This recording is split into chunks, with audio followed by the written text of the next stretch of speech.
بیان کے حوالے سے میں نے ایک کلپ بنایا تھا پہلے، اب یہ دوسرا کلپ بنا رہا ہوں۔ کچھ احباب نے اس کی فرمائش کی ہے کہ تھوڑی سی تفصیل سے اس بات کی وضاحت کی جائے۔ پہلی بات میں نے یہ بتائی تھی کہ سب سے پہلے آپ نے عنوان دیکھنا ہے، ٹھیک ہے، کس عنوان پر آپ نے بات کرنی ہے۔ دوسرے نمبر پر آپ نے کیا کرنا ہے، اسی عنوان کے تحت آپ نے آیت منتخب کرنی ہے، آیت کا انتخاب کرنا ہے۔ اور تیسرے نمبر پر کیا ہے کہ آپ نے اسی عنوان کے تحت حدیث لے کر آنی ہے۔ اور چوتھے نمبر پر کیا ہے کہ آپ نے پھر کوئی واقعہ اگر صحیح مستند واقعہ مل جائے وہ بیان کرنا ہے، ورنہ حدیثیں اور قرآن کی آیتوں کو ہی لے کر چلنا ہے اور اس بات کو مزید وضاحت کے ساتھ اس کو بتانا ہے۔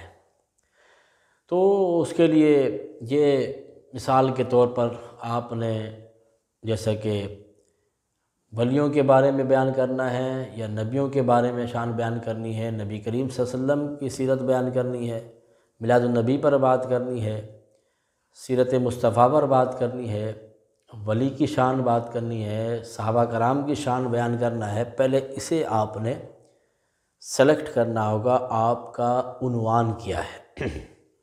اگر آپ کا عنوان ہے ولیوں کی شان بیان کرنا تو اس کے لیے آپ نے سب سے پہلے آیت لینی ہے۔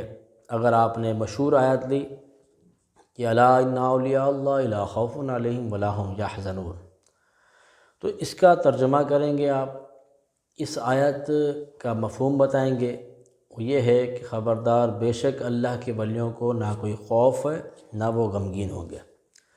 اور اسی کے ساتھ ساتھ آپ نے پھر آگے بھی، اور کیونکہ آیت کا انتخاب کر کر اس کی آگے اور شروع میں بھی دیکھ لیا کریں، ایک پیغام ہوتا ہے، اس پیغام کو آپ پھر بڑھاتے جائیں۔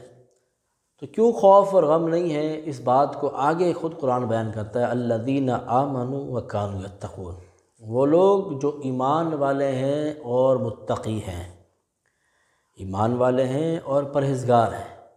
تو ہم اور آپ ایمان والے تو ہیں لیکن تقوی کے اندر ہم کم ہیں، تقوی کے اندر ہم کمزور ہیں۔ جب ہم متقی بنیں گے، پرہیزگار بنیں گے، ہمیں مقام کتنا بڑا ملے گا، اس کی طرف چلتے ہیں۔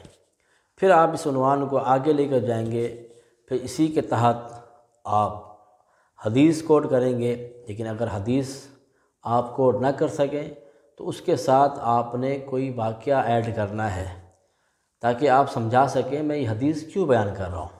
مثلا آپ نے کہنا ہے کہ سامعین محترم، میں آپ کو جب ولیوں کی شان بیان کر رہا ہوں تو تمام ولیوں کے سردار حضور غوث اعظم رضی اللہ تعالیٰ عنہ کا فرمان ہے، آپ نے فرمایا کل من دخل الی الجنہ یقول، کہ ہر جنتی جب جنت میں جائے گا کسی شے کے بارے میں کہے گا کن فیکون، ہو جا پس وہ ہو جائے گی، الشان فی تکوین الیوم لا غدا، آپ کہتے ہیں مومن کی شان یہ ہے کہ وہ مقام کن فیکون کا، کسی شے کے بارے میں کہو ہو جا وہ ہو جائے، وہ آج ہی حاصل کرو، لا غدا، نہ کہ کل، دنیا میں حاصل کر لو، جنت میں مقام ملے گا لیکن دنیا میں یہ مقام حاصل کر لو۔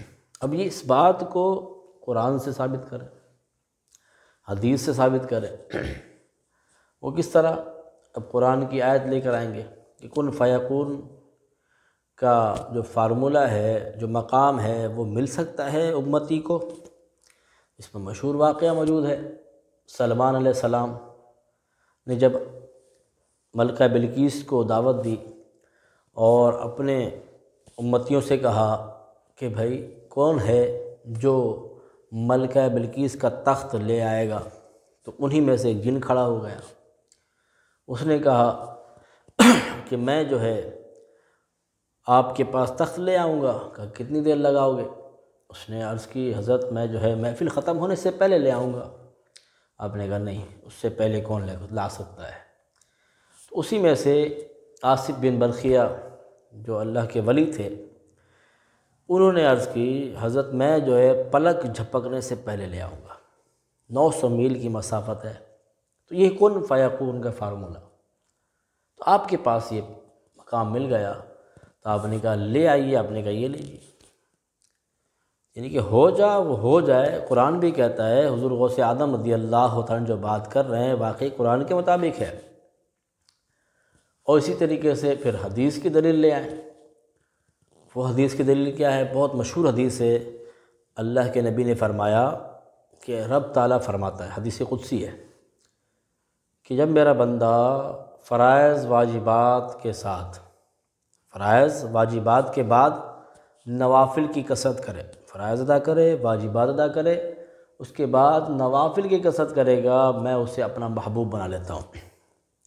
پھر میں اس کی آنکھ ہو جاتا ہوں جس سے دیکھتا ہے، میں اس کے ہاتھ ہو جاتا ہوں جس سے پکڑتا ہے، میں اس کے کان ہو جاتا ہوں جس سے سنتا ہے، یعنی کہ بندہ اللہ کی صفات کا مظہر بن جاتا ہے۔ حدیث بھی کہہ رہی ہے، قرآن بھی کہہ رہا ہے، کن فیکون کا فارمولہ دنیا میں حاصل کر سکتے ہو، اور حضور غوث اعظم رضی اللہ تعالیٰ ولیوں نے دکھایا بھی ہے۔ کسی شے کے بارے میں کہتے ہو جائے، اس کی بھی بے شمار مثالیں، لیکن جب غوث پاک کی بات کی اسی پر ہی بات ختم کرتا ہوں۔ حضور غوث اعظم رضی اللہ تعالیٰ کی مشہور کرامت بیان کی جاتی ہے کہ آپ نے کم باذن اللہ کہہ کر ایک مرغے کو زندہ کیا تھا، مشہور واقعہ ہے۔ تو یہ واقعہ بھی ہمیں اب قرآن حدیث کی روشنی میں دیکھیں، یہ مقام خود غوث پاک کی تعلیمات میں ملتا ہے کہ اے بندے خدا، کن فیکون کا فارمولہ جنت میں ملے گا، ہر شخص جانتا ہے۔ تو الشان فی تکوین الجوم لا غدن، مومن کی شان یہ ہے کہ وہ مقام دنیا میں حاصل کر لے۔